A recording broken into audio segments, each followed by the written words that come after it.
Ang mabuting balita ng Panginoon ayon kay San Lucas.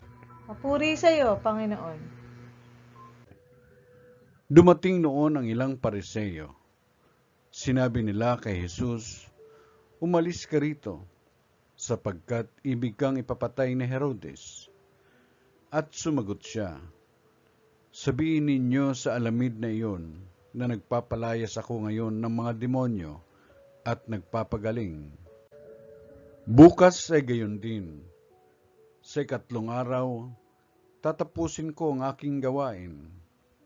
Ngunit dapat akong magpatuloy sa aking lakad ngayon, bukas at sa makalawa, sapagkat hindi dapat mamatay sa labas ng Jerusalem ang isang propeta. Jerusalem, Jerusalem, pinapatay mo ang mga propeta at binabato ang mga sinugo ko sa iyo.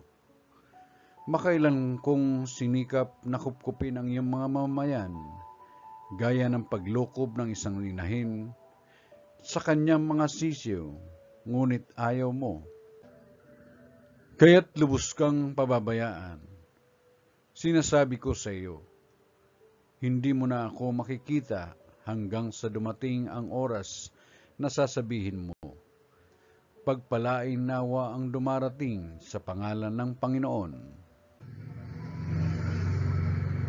Ang mabuting balita ng Panginoon. Pinupuri ka namin, Panginoong Kristo.